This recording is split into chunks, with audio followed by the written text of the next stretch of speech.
Electronic মিডিয়ার আগত সদস্যবৃন্দ, আসসালামু আলাইকুম। প্রথমে আমি বাংলাদেশ সরকার তথা মাননীয় প্রধানমন্ত্রীকে আন্তরিক কৃতজ্ঞতা জানাচ্ছি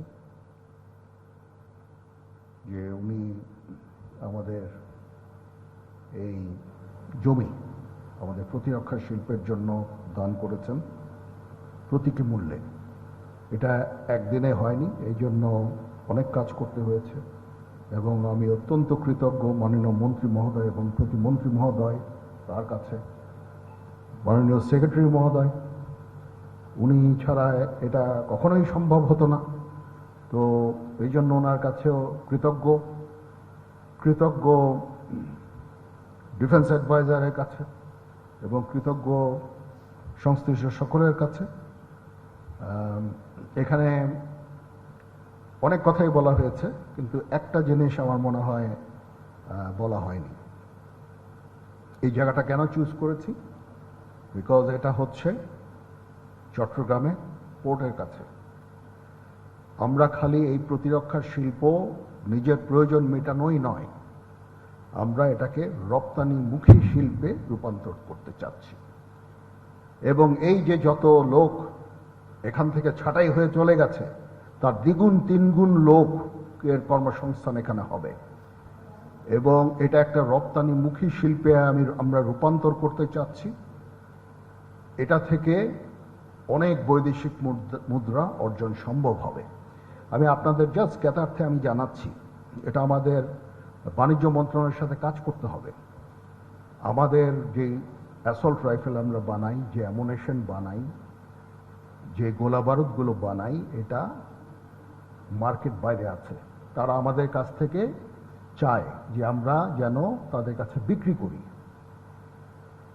আমরা একটা উদ্যোগ নিয়েছিলাম বাণিজ্য মন্ত্রণালয়ের সাথে, তারা আমাদের বলেছে যে কেস টু কেস বেসিসে ওরা পারমিট করবে। এটা করে তো এটা হয় না। আপনি কিছু রপ্তানি করবেন, তারপর আমি একটা চিঠি দিব, চিঠি ওটা অ্যাপ্রুভ হয়ে আসতে আসতে লাগবে 1.5 মাস 2 মাস। এইভাবে কোনো রপ্তানিমুখী শিল্পর প্রসার সম্ভব না। এটা আমাদেরকে ছেড়ে দিতে হবে। But of course there has to be accountability. এটা কার কাছে যাচ্ছে, কিভাবে যাচ্ছে, ওটা একটা আমরা ফ্রেমওয়ার্ক দাঁড় করিয়ে এই শিল্পটাকে একটা রপ্তানিমুখী শিল্পে আমরা রূপান্তর করতে পারি, যেখান থেকে প্রচুর পরিমাণ আমরা বৈদেশিক মুদ্রা অর্জন করতে সক্ষম হব। তো সেই লক্ষ্যেই আসলে এখানে এই জলিল টেক্সটাইল মিলটা আমাদের দৃষ্টি আকর্ষণ করেছে। এটা পাহাড়ি এলাকা, এখানে কোনো এক্সপ্লোসিভ জাতীয় কোনো সরঞ্জামাদি তৈরি করতে গেলে যদি আল্লাহ না করে কখন দুর্ঘটনা হয়, সেটা কিন্তু বাইরে কেউ আর এফেক্টেড হবে না, because the surrounded by hills. এখানে অ্যাবসলিউটলি নিরাপদ। এই একটা বড় কারণ যে আমরা এই জায়গাটাকে চুজ করেছি এবং আমরা সিদ্ধান্ত নিয়েছি আমরা যা কিছু ফায়ার করব সেগুলো সব আমরা নিজেরা তৈরি করব।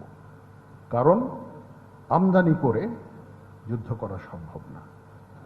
তো সেই দিক খেয়াল রেখে আমরা এগিয়ে যাচ্ছি। আমরা অনেক প্ল্যান করেছি, অন্যান্য জায়গাও আমাদের প্রয়োজন হবে। এখানে আমাদের নিজস্ব কিছু জায়গা আছে যেটা আমরা ব্যবহার করব এবং আমরা এই প্রতিরক্ষা শিল্পটাকে এগিয়ে নিয়ে যেতে চাই এবং এটা রপ্তানিমুখী একটা শিল্পে রূপান্তর করতে চাই, যেটা আমাদের নিজস্ব প্রয়োজনীয়তা তো অবশ্যই আমরা পুরা করব, এটা থেকে অতিরিক্তগুলো যা আছে সেগুলো আমরা বাইরে রপ্তানি করব। আপনারা আমাদের সাহায্য করেন, ইনশাআল্লাহ আমরা এই কাজটা আমরা করতে সক্ষম হব। আবার মাননীয় মন্ত্রী মহোদয়কে ধন্যবাদ জানাচ্ছি, প্রতিমন্ত্রী মহোদয়কে ধন্যবাদ জানাচ্ছি, সেক্রেটারি মহোদয়কে ধন্যবাদ জানাচ্ছি এবং আমাদের প্রতিরক্ষা উপদেষ্টা তাকেও ধন্যবাদ জানাচ্ছি ফর অল ইয়োর এফার্ট। আপনারা আমাদের সর্বতভাবে সাহায্য করেছেন, আমরা আপনাদের কাছে কৃতজ্ঞ। এরকম